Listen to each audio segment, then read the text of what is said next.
નમસ્કાર ગુજરાત હવામાન સમાચારમાં ફરી એક વખત આપનું હાર્દિક સ્વાગત છે મિત્રો। આજે ગુજરાત રાજ્યમાં કાળો અંધારપટ્ટ જોવા મળી રહ્યો છે। ગુજરાત રાજ્ય ઉપર જે વરસાદની સિસ્ટમ હતી એનો ઘેરાવો મજબૂત બન્યો છે। સાથે 24 કલાકની લેટેસ્ટ નવી આગાહી જાહેર કરી દેવામાં આવી રહી છે। હવામાન વિભાગે તો કહી દીધું છે કે હવે ગુજરાત રાજ્યમાં ઓગસ્ટ મહિનાની શરૂઆત થતાં જ વરસાદનું જોર વધશે, પરંતુ અંબાલાલ પટેલ અને પરેશ ગોસ્વામીએ કહ્યું છે કે હજુ 2 થી 3 દિવસની રાહ જોવી પડશે। ત્યાર પછી ગુજરાત રાજ્યમાં વરસાદ છે એ ફરી વખત પડવાનું શરૂ થશે।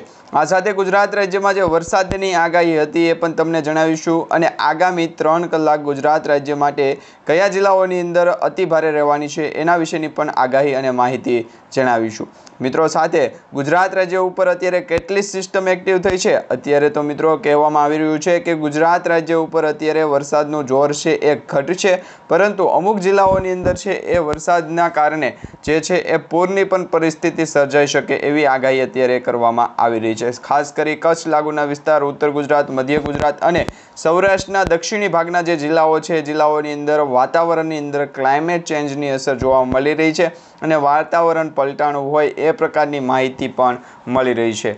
આજે ગુજરાત રાજ્યના કયા જિલ્લાઓની અંદર વરસાદ છે એ મેઘરાજા છે એ ધડબડાટી બોલાવશે, સાથે ગુજરાતના ઘણા બધા જિલ્લાઓની અંદર છે એ વરસાદના નવા રાઉન્ડની પણ અસર થતી જોવા મળશે। ઓગસ્ટ મહિનાના 1 ઓગસ્ટથી એટલે કે 1 તારીખથી વરસાદનું જે જોર છે એ વધવાની નવી માહિતી સામે આવી રહી હતી એ પણ તમને જણાવીશું। સાથે ગુજરાત રાજ્ય ઉપર દક્ષિણ ભાગના વિસ્તારોથી ઉત્તર ભાગના વિસ્તારો વચ્ચે એટલે કે આપણે ગુજરાત રિજનના ભાગ કહીએ છીએ, ગુજરાત રિજનના ઘણા બધા જિલ્લાઓની અંદર પણ આજે રાત્રિ દરમિયાન વરસાદનું છે એ અતિ ભારે જોર જોવા મળશે।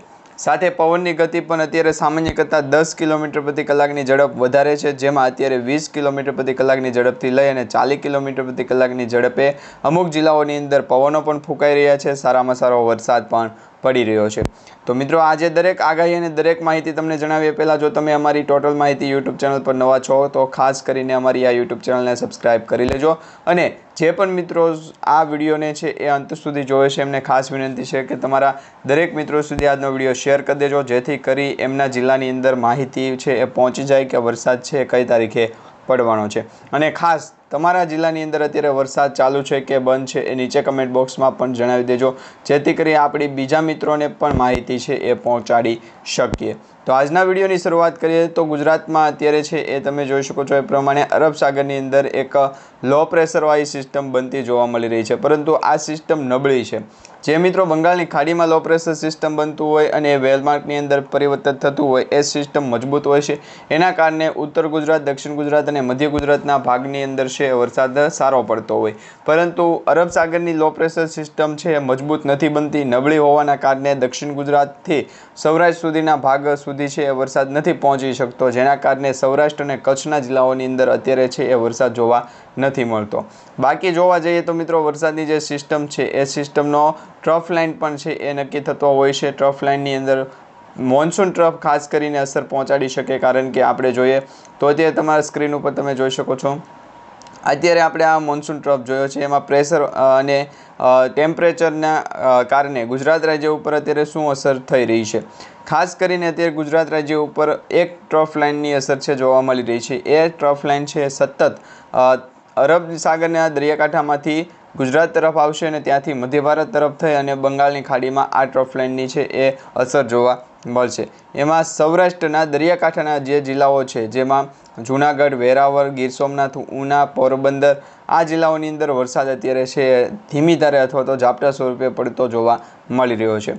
સિસ્ટમનું એનાલિસિસ આપણે કરીએ તો સિસ્ટમના એનાલિસિસમાં ગુજરાત રાજ્ય ઉપર જે સિસ્ટમ આવવાની હતી એ યુટર્ન લાગવાનો હતો। હવે યુટર્નના કારણે ઘણા બધા જિલ્લાઓની અંદર વરસાદનું જોર છે એ અતિ ભારે હોય, ઘણા બધા જિલ્લાઓની અંદર વરસાદનું જોર છે એ નબળું હોવાના કારણે વરસાદની જે પરિસ્થિતિ ઉત્પન્ન થઈ હતી એટલે કે વરસાદ જે જોવા મળી રહ્યો હતો એ સારો વરસાદ છે અત્યારે ગુજરાતના દરેક જિલ્લાની અંદર પડવાને લઈને માહિતી મળી રહી છે। ઘણા બધા ખેડૂત મિત્રો કમેન્ટ પણ કરી રહ્યા છે કે અમારા જિલ્લાની અંદર વરસાદ ક્યારે પડશે, અમારા જિલ્લાની અંદર વરસાદની શું આગાહી છે। તો હવે જણાવી દે તો અત્યારે છે મિત્રો કચ્છ અને સૌરાષ્ટ્રના જે જિલ્લાઓ છે એ જિલ્લાઓ ઉપર વરસાદની આગાહી છે દર્શાવવામાં આવી રહી છે આજના રાત્રિ દરમિયાન સુધીની, અને એ પછી જે ટ્રફ લાઇન છે એ અસર કરશે। ટ્રફ લાઇનના કારણે છે ગુજરાતના દરિયાકાંઠાના વિસ્તારોમાં જે ભારે અતિ ભારે પવનની ગતિ છે એ પણ જોવા મળશે। એ પહેલાં જોઈએ તો ચોમાસું અત્યારે ગુજરાત રાજ્ય સિવાય ભારત દેશની અંદર કઈ જગ્યાએ છે? તો અહીંયા તમે સ્ક્રીન ઉપર જોઈ શકો છો એ પ્રમાણે બાંગ્લાદેશ, મ્યાનમાર અને નેપાળ આ જે દેશ છે આ દેશોની સરહદી સીમા ઉપર અત્યારે ચોમાસું છે એ જોવા મળી રહ્યું છે. એ સાથે ચાઇના લાગુના વિસ્તારો અને ભારત દેશના ઉત્તર ભાગના જે વિસ્તારો છે, ઉત્તર ભારતના જે ભાગ છે, જેમાં જમ્મુ કાશ્મીર, મનાલી તેમજ ચંડીગઢ છે, કરનાલ છે, આ તે દેશના ઘણા બધા એવા ભાગો કે ત્યાં અત્યારે છે ઠંડુ પ્રમાણ હોય, ઓગસ્ટ મહિનાની અંદર પણ ઠંડીનું પ્રમાણ વધારે હોય, એવા જે ભાગ છે એ વિસ્તારોની અંદર અત્યારે વરસાદનો જોર જોવા મળી રહ્યું છે.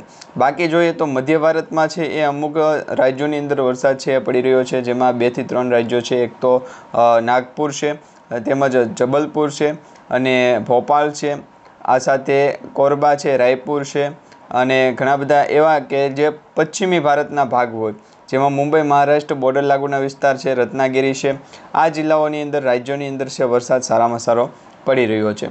હવે મિત્રો, ગુજરાત રાજ્ય ઉપર અત્યારે વાવાઝોડાની શું અસર છે? ઘણા બધા મિત્રો કહેતા હતા કે ગુજરાત રાજ્યમાં વાવાઝોડું આવશે, પરંતુ તમને જણાવી દઈએ તો ગુજરાત રાજ્ય ઉપર અત્યારે વાવાઝોડાની શું અસર છે? તો અત્યારે તો ગુજરાત રાજ્ય ઉપર વાવાઝોડાની એક પણ અસર જોવા નથી મળતી. ખાસ કરીને જે પ્રશાંત હિન્દ મહાસાગર છે એમાં 2 થી 3 વાવાઝોડા અત્યારે છે એ જોવા મળી રહ્યા છે. અહીંયા તમારા સ્ક્રીન ઉપર જોઈ શકો છો. વધારે ઝૂમ આ જે સ્ક્રીન છે થતી નથી, એટલે કે તમે છે એ માઇનોરિટી ઝૂમ કરી અને જોઈ શકો છો. જેમાં અત્યારે પ્રશાંત હિન્દ મહાસાગર અથવા પ્રશાંત મહાસાગર કહીએ, પ્રશાંત મહાસાગરમાં જે ટોક્યો લાગુના વિસ્તારો છે, જાપાનના ટોક્યો, શિઝુઓકા અને ઘણા બધા એવા વિસ્તારો કે ત્યાં અત્યારે જે વાવાઝોડું છે એ અત્યારે ફૂલ કહી શકાય અતિ ભારે પવનની ગતિ જોવા મળી રહી છે ને વિનાશકાળ છે એ થઈ શકે એ પ્રકારની આગાહી કરવામાં આવી રહી છે. એટલે ટોક્યોના જે ટોક્યોનો દરિયાકાંઠો છે તે વિસ્તારની અંદર અત્યારે વાવાઝોડું સક્રિય થયું છે. આ સાથે બીજું વાવાઝોડું છે એ મિત્રો અહીંયા તમે સ્ક્રીન ઉપર જોઈ શકો છો કે પ્રશાંત હિન્દ મહાસાગરની અંદર છે એ આ વાવાઝોડાની સિઝન ગણવામાં આવતી હોય, ત્યાં 2 વાવાઝોડા એકસાથે આવવાની પણ જે છે એ પરિસ્થિતિ બનતી હોય છે. તો આ પ્રકારની એક સિસ્ટમો છે બતાવવામાં આવી રહી છે. હવે જાપાન, મ્યાનમાર, ટોક્યો, ચાઇના તેમજ હુઆન આ ઘણા બધા એવા દેશો છે કે ત્યાંથી વાવાઝોડાની અસર ભારત દેશ તરફ છે એ પહોંચતા બહુ મોડું થતું હોય અથવા તો વાર લાગતી હોય, જેના કારણે એ વાવાઝોડા છે એ ત્યાં નિષ્ફળ થતા હોય, નિષ્ક્રિય થતા હોય. પરંતુ જો અરબ સાગરની અંદર કે બંગાળની ખાડીની અંદર જે વાવાઝોડા ઉત્પન્ન થાય, લો પ્રેશરવાળી સિસ્ટમ વેલમાર્કની અંદર ફેરવાય, વેલમાર્કની સિસ્ટમ ડિપ્રેશનમાં ફેરવાય અને જે ડિપ્રેશનવાળી સિસ્ટમ વાવાઝોડા સમાન સર્ક્યુલર સાયક્લોનિક સર્ક્યુલેશન જે આપણે કહીએ છીએ સાયક્લોનિક સર્ક્યુલેશન એના ફોર્મમાં કન્વર્ટ થાય અને વાવાઝોડાની અસર પહોંચાડે તો ગુજરાત અને ભારત દેશની અંદર વાવાઝોડાની અસર જોવા મળી શકે. બાકી અત્યારે તમે જોઈ શકો છો એ પ્રમાણે ભારત દેશની અંદર એક પણ પ્રકારનો છે એ વાવાઝોડાની અસર જોવા નથી મળતી. હા મિત્રો, ભારત દેશની અંદર અત્યારે વાદળછાયું વાતાવરણ જોવા મળી રહ્યું છે. ઘણા બધા સેટેલાઇટ વ્યૂ માધ્યમથી પણ તમને દર્શાવશું કે ભારત દેશનું જે વાતાવરણ છે એ વાદળછાયું વાતાવરણ કેટલા દિવસ સુધી રહેવાનું છે. કારણ કે વાતાવરણની અંદર જે ક્લાઇમેટ ચેન્જની અસર આવે, બંગાળની ખાડીની અંદર લો પ્રેશર સિસ્ટમ સર્જાય અને અરબ સાગરની અંદર લો પ્રેશર સિસ્ટમ સર્જાય, સાથે રાજસ્થાન અને ઉત્તર ભારતના ભાગમાં જે સાયક્લોનિક સર્ક્યુલેશનના ફોર્મમાં જે કહી શકાય આપણે અપર એર સાયક્લોનિક સર્ક્યુલેશન જે યુએસસી જે સિસ્ટમ બને, એ સિસ્ટમના કારણે ભેજનું પ્રમાણ વધે, હવાનું દબાણ ઘટે અને વાતાવરણની અંદર ક્લાઇમેટ ચેન્જની અસર જોવા મળે. તો આ પ્રકારે ભારત દેશની અંદર છે મોસમ વિભાગ દ્વારા પણ જે માહિતી આપવામાં આવે એ માહિતીમાં કહેવામાં આવ્યું છે. હવે ગુજરાતના દરિયાકાંઠાના વિસ્તારોની અંદર વાતાવરણની અંદર ક્લાઇમેટ ચેન્જની અસર જોવા મળી શકે, પરંતુ વાતાવરણની અંદર જે મોટાભાગના જે જિલ્લાઓ છે ગુજરાત રાજ્યના, ત્યાં અત્યારે વાદળોનો ઘેરાવો સતત જોવા મળી રહ્યો છે. આજે બપોર પછી અને સાંજના સમયની જે માહિતી મળી રહી છે એ પ્રકારે ગુજરાતના કચ્છ લાગુના વિસ્તારની અંદર છે એ લગભગ અસર છે એ વરસાદની પહોંચી શકે એ પ્રકારની માહિતી અત્યારે મળી રહી છે. બાકી જોવા જઈએ તો અહીંયા તમારા સ્ક્રીન ઉપર જોઈ શકો છો જે સિસ્ટમ છે એ ભારત દેશના ઉત્તર ભાગના વિસ્તારો અને પંજાબ અને હરિયાણા લાગુના વિસ્તારોમાં જોવા મળી રહી છે. હવે આ સિસ્ટમ છે યુટર્ન મારી અને ગુજરાત તરફ પણ આવી શકે, રાજસ્થાન તરફ પણ આવી શકે અને પાકિસ્તાન તરફ પણ જઈ શકે. તો સિસ્ટમનો યુટર્ન કઈ દિશા તરફ લાગે છે એના વિશે આપણે છે એ માહિતી મેળવી તો સિસ્ટમ ઉપર આધાર રહેશે. ગમે ત્યારે મિત્રો વરસાદની જે પણ સિસ્ટમ હોય એનો યુટર્ન છે અથવા તો એની ડાયરેક્શન છે, દિશા છે, એના ઉપર આધાર રહે કે વરસાદનું જોર છે એ કયા ભાગ સુધી વધારે પહોંચે. અત્યારે ગુજરાત રાજ્યમાં વરસાદનું જોર છે બપોર પછી સૌરાષ્ટ્ર લાગુના વિસ્તારોમાં જોવા મળી રહ્યું છે. ખાસ કરીને સૌરાષ્ટ્રના જે દરિયાકાંઠાના વિસ્તારો છે, ભાવનગર છે, અમરેલી છે, ગીર સોમનાથ છે, વેરાવળ છે, આ તમામ જિલ્લાઓની અંદર અત્યારે વરસાદનું જોર છે અતિભારે જોવા મળી રહ્યું છે. સાથે 2 ઓગસ્ટ અને 3 તારીખ સુધીની જે હવામાન વિભાગ દ્વારા આગાહી કરવામાં આવી રહી છે એમાં દક્ષિણ ગુજરાતના પણ ઘણા બધા જિલ્લાઓની અંદર વરસાદ છે ભૂકા બોલાવશે. હવે અત્યારે બપોર પછી સૌરાષ્ટ્રના વાતાવરણની અંદર છે ક્લાઇમેટ ચેન્જની અસર થઈ છે, એટલે કે તમે જોઈ શકો છો એ પ્રમાણે વરસાદ ત્યાં પડી રહ્યો છે. તો વાદળછાયું વાતાવરણ છે એના ભાગરૂપે વરસાદની જે પરિસ્થિતિ છે ઉત્પન્ન થતી જોવા મળી રહી છે. ઘણા બધા જિલ્લાઓની અંદર GFS મોડેલ લાગુ થતું હોય, ઘણા બધા જિલ્લાઓની અંદર આઇકોન અને ઘણા બધા જિલ્લાઓની ઇસ્કોન મોડેલ છે લાગુ થતું હોય છે. દક્ષિણ ગુજરાતમાં પણ અત્યારે બપોર પછી છે ધોધમાર વરસાદ પડી રહ્યો છે, જેમાં વલસાડ છે, દમણ અને દાદરાનગર હવેલી છે, વાપી, સેલવાસ છે, તેમજ ગુજરાત રાજ્યના બોર્ડર લાગુના વિસ્તાર અને મુંબઈ મહારાષ્ટ્રની બોર્ડર લાગુના વિસ્તારથી જે નજીકના જે શહેરો છે, જે જિલ્લાઓ છે ત્યાં વરસાદ જોવા મળી રહ્યો છે. આ સાથે અમદાવાદ, કપડવંજ, દહેગામ, ગાંધીનગર, ચેનપુર, હસીલ, લુણાવાડા, લીમડા તેમજ સુરેન્દ્રનગર, આ જે મધ્ય ગુજરાતના ભાગ છે ત્યાં પણ વાદળછાયું વાતાવરણ છે, એટલે કે આ જિલ્લાઓની અંદર વરસાદ પડી રહ્યો છે. ઉત્તર ગુજરાત અને કચ્છ લાગુના વિસ્તારની વાત કરવામાં આવે તો રાપર છે, તેમજ લખપત છે, ગાંધીધામ છે, ભાડલી છે, માંડવી છે અને નલિયા, આ જે જિલ્લાઓ છે એની અંદર વરસાદનું જોર છે અતિભારે જોવા મળી રહ્યું છે. તો આ પ્રકારે સિસ્ટમનો ટ્રફ મજબૂત થયો, વરસાદની પરિસ્થિતિ છે એ ઉત્પન્ન થઈ અને વરસાદની ગતિમાં પણ વધારો થયો છે. અને અત્યારે બપોર પછી સૌથી વધારે વરસાદ કયા જિલ્લાઓની અંદર જોવા મળી રહ્યો છે તમને દર્શાવી દે તો દમણ, દાદરાનગર હવેલીની અંદર વધારે વરસાદ પડી રહ્યો છે. સુરત, તાપી, નર્મદા, નવસારી, ડાંગ, આ જિલ્લાઓની અંદર પણ સારો વરસાદ પડી રહ્યો છે. જૂનાગઢની અંદર પણ ધોધમાર વરસાદ પડી રહ્યો છે. આ સાથે મિત્રો બનાસકાંઠા, પાટણ, મહેસાણા, સાબરકાંઠા, અરવલ્લી અને પંચમહાલ, આ જે જિલ્લાઓ છે ત્યાં પણ સારામાં સારો વરસાદ પડી રહ્યો છે. તો એ પ્રકારના વરસાદની જે પરિસ્થિતિ છે અત્યારે જોવા મળી રહી છે. 1 ઓગસ્ટ અને 2 ઓગસ્ટના રોજ આ તમામ જિલ્લાઓની અંદર જે વરસાદનું પરિણામ છે જોવા મળશે. હવે હવામાન વિભાગ દ્વારા શું માહિતી આપવામાં આવી છે તમને સૌપ્રથમ જણાવી દઈએ તો હવામાન વિભાગના ડાયરેક્ટર A.K. દાસે આગામી 7 દિવસ રાજ્યમાં સાર્વત્રિક વરસાદની આગાહી કરી છે. એમણે કહ્યું છે કે આગામી 2 દિવસ ગુજરાતના પ્રદેશમાં ભારેથી અત્યંત ભારે વરસાદ રહેશે. આગામી 5 દિવસ દરિયો તોફાની બનશે. માછીમારોને આગામી 1 ઓગસ્ટ સુધી દરિયો ન ખેડવાની ચેતવણી છે. તો એ પ્રકારનું અત્યારે વાતાવરણ પણ જોવા મળી રહ્યું છે. હાલમાં 3 સિસ્ટમ સક્રિય થતાં દક્ષિણ ગુજરાતમાં ભારે મેઘ ખાંગાની સ્થિતિ સર્જાઈ શકે છે. અમદાવાદમાં ગાજવીજ સાથે મધ્યમ વરસાદની પણ ભારે વરસાદની આગાહી કરવામાં આવી રહી છે. સાથે સિઝનનો આ રાજ્યમાં ચોમાસાની જે સિઝન છે એમાં સરેરાશ 62% વરસાદ છે એ નોંધાણો છે.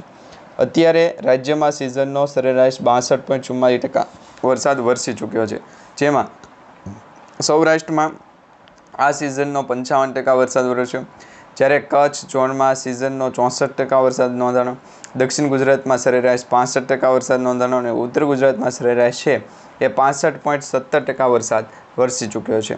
હવે આ વહેલા વરસાદના કારણે ખેડૂતોમાં કહી શકાય ખુશી કહી ગમ જેવો માહોલ છે જોવા મળ્યો છે, કારણ કે વરસાદ છે ખેંચાણો તો ખેડૂતોને ફાફા પડી શકે. પરંતુ અત્યારે તો મોસ્ટ ઓફલી એવી આગાહી કરવામાં આવી રહી છે કે 10 ઓગસ્ટ સુધી છે વાતાવરણ છે ક્લાઇમેટ ચેન્જ હોવું રહે છે, એટલે કે વરસાદનું અતિભારે જોર મળશે અને વરસાદની જે પરિસ્થિતિ છે એ પણ ખૂબ જ વધારે દર્શાવવામાં આવી રહી છે. 2 થી 3 દિવસની આગાહી છે મિત્રો કે ગુજરાતમાં વરસાદ છે સારો પડશે, પરંતુ 3 દિવસ પછી એટલે કે 5 ઓગસ્ટ સુધી છે વાતાવરણની અંદર જો ગુજરાત રાજ્યમાં ખાસ કરીને ઉત્તર ભાગ અને દક્ષિણ ભાગ સિવાય કચ્છ અને સૌરાષ્ટ્રના જે ભાગ છે એ ભાગ ઉપર વરસાદનું જોર જો ઘટે તો મિત્રો ત્યાંના ખેડૂતોને છે એ મુશ્કેલી કફોડી પરિસ્થિતિ સર્જાઈ શકે છે, કારણ કે વરસાદી સિસ્ટમના કારણે છે એ પાકને નુકસાન પણ થઈ શકે અને વહેલા પાકના કારણે ગુજરાતના ઘણા બધા જિલ્લાઓની અંદર છે એ મોટો અસર પણ થઈ શકે. તો આ પ્રકારે વરસાદનો છે એ નવો રાઉન્ડ પણ ગુજરાત રાજ્યમાં હવે પછી જોવા મળશે. સિસ્ટમ 3 મજબૂત બની, એક લો પ્રેશર સિસ્ટમ, એક ટ્રફ અને એક મોન્સૂન ટ્રફ. તો આ ત્રણેય સિસ્ટમના કારણે ઘણા બધા જિલ્લાઓની અંદર વરસાદનું જોર છે એ ભારેથી અતિભારે જોવા મળી શકે છે. અને આ વર્ષે ગુજરાતના દરેક જિલ્લાઓની અંદર જે માછીમાર ભાઈઓ છે એને પણ ખાસ સૂચના કે આજે 1 ઓગસ્ટના રોજ આ જિલ્લાઓમાં વરસાદ પડવાની આગાહી છે, જેમાં અત્યારે હવામાન વિભાગે જણાવ્યું છે એ પ્રમાણે બનાસકાંઠા, સાબરકાંઠા, પાટણ, મહેસાણા, ગાંધીનગર, અરવલ્લી, અમદાવાદ, ખેડા, મહીસાગર, દાહોદ, પંચમહાલ, આણંદ, વડોદરા, છોટાઉદેપુર, નર્મદા, ભરૂચ, તાપી, ડાંગ, નવસારી, વલસાડ, દમણ અને દાદરાનગર હવેલીમાં ગાજવીજ સાથે હળવોથી મધ્યમ વરસાદની આગાહી કરવામાં આવી છે. હવામાન વિભાગે ખાસ કરીને જાહેર કરી દીધું છે કે ગુજરાત રાજ્યમાં અમદાવાદમાં થંડરસ્ટોર્મની એક્ટિવિટી, હળવાથી મધ્યમ વરસાદની આગાહી, ગાજવીજ સાથે ભારેથી અતિ ભારે વરસાદ પણ પડી શકે. અમદાવાદમાં 33 ડિગ્રી તાપમાન રહેવાની શક્યતા વ્યક્ત કરવામાં આવી, જ્યારે 6 ઓગસ્ટ સુધી હળવાથી સામાન્ય વરસાદની આગાહી છે એ હવામાન વિભાગે કરી છે. આજે કેટલાય વિસ્તારોમાં ગાજવીજ સાથે વરસાદ થવાની શક્યતાઓ દર્શાવવામાં આવી છે. અમદાવાદમાં ગાજવીજ સાથે હળવાથી મધ્યમ વરસાદ પડવાની આગાહી પણ કરવામાં આવી રહી છે. તો આ પ્રકારે ત્યારે વરસાદની જે છે સિસ્ટમ જોવા મળી રહી છે, ને તેના જ કારણે ગુજરાતના દરિયાકાંઠાના વિસ્તારોની અંદર ભારેથી અતિ ભારે વરસાદનું જોર પણ જોવા મળી રહ્યું છે. સતત 2 દિવસની આગાહી છે મિત્રો. 3 તારીખ સુધી વરસાદનું જોર છે એ અતિ ભારે જોવા મળશે અને એ પછી વરસાદની પરિસ્થિતિ છે સિસ્ટમના ઘેરાવાના કારણે ગુજરાતના દરિયાકાંઠાની અંદર ક્લાઇમેટ ચેન્જની અસર જે થવાની છે એ ક્લાઇમેટ ચેન્જની અસરના કારણે ગુજરાતના દરિયાકાંઠાના વિસ્તારોની અંદર પણ સૌરાષ્ટ્રના ભાગ ખાસ કરીને આપણે કહીએ છીએ, જેમાં દ્વારકા છે, પોરબંદર છે, જૂનાગઢ, જામનગર તેમજ કેશોદ છે, આ સાથે વેરાવળ, ગીર સોમનાથ, અમરેલી, ભાવનગર, બોટાદ, પાલીતાણા, તળાજા, મહુવા, રાજુલા, જાફરાબાદ, ખેડા તેમજ ખંભાતનો અખાત જે આપણે કહીએ છીએ, ખંભાતના અખાતમાં પણ સારામાં સારો વરસાદ છે જોવા મળશે. 3 ઓગસ્ટ સુધી આ દરેક જિલ્લાઓની અંદર વરસાદનું જોર અતિ ભારે છે અને વરસાદની પરિસ્થિતિના કારણે વરસાદની જે સિસ્ટમ અત્યારે જોવા મળી રહી છે એના કારણે ગુજરાતમાં અતિ ભારે વરસાદને જે સંક્રમણ છે એમાં સંક્રમિત થતી જે વિસ્તારો છે એમાં ગુજરાતના દરિયાકાંઠાના વિસ્તારો ઉપર અત્યારે ભારેથી અતિ ભારે વરસાદની આગાહી કરવામાં આવી રહી છે. તો 2 દિવસની આગાહી છે ગુજરાત ઉપર અત્યારે અતિ ભારે વરસાદનું જોર પણ છે અને ધીમે ધીમે વરસાદની પરિસ્થિતિ છે એ તમે જોઈ શકો છો એ પ્રમાણે ઘટશે. ઓગસ્ટ અને સપ્ટેમ્બર મહિનામાં ચોમાસું છે એ વિદાય લઈ શકે છે એવી પણ માહિતી મળી રહી છે, પરંતુ એ પહેલાં એક સારામાં સારો વરસાદ ગુજરાત રાજ્યમાં પડશે, દરેક જિલ્લાઓની અંદર વરસાદ પડશે એ પ્રકારની પણ આગાહી અત્યારે કરવામાં આવી રહી છે. તો આ પ્રકારે અત્યારે વરસાદની સિસ્ટમનો ઘેરાવો છે એ મજબૂત બન્યો અને ગુજરાત ઉપર 10 ઇંચ સુધીના વરસાદ પણ નોંધાશે. તો એ પણ તારીખ લખી લેજો મિત્રો, કઈ તારીખે વરસાદ પડશે એ પણ તમને આવતીકાલે ફરી વખત માહિતી છે જણાવીશું. ગુજરાતના દરિયાકાંઠાના વિસ્તારોની અંદર રહેતા જે ભાઈઓ છે, માછીમાર ભાઈઓ છે, એમને ખાસ વિનંતી 2 થી 3 દિવસ વાતાવરણ અનુસાર છે એ દરિયો ખેડવો, નહીંતર મિત્રો આગાહી જે કરવામાં આવી છે એમાં રેડ એલર્ટ પણ હવે દર્શાવવામાં આવશે. તો મિત્રો અત્યારે જે તમને માહિતી અને આગાહી દર્શાવી છે, તો તમને આ વિડીયો સારો લાગ્યો હોય તો વિડીયોને લાઇક આપજો, ચેનલને સબસ્ક્રાઈબ કરજો અને તમારા દરેક વોટ્સએપ ગ્રુપ, ફેસબુક ગ્રુપમાં દરેક મિત્રો સુધી આજનો વિડીયો શેર કરજો.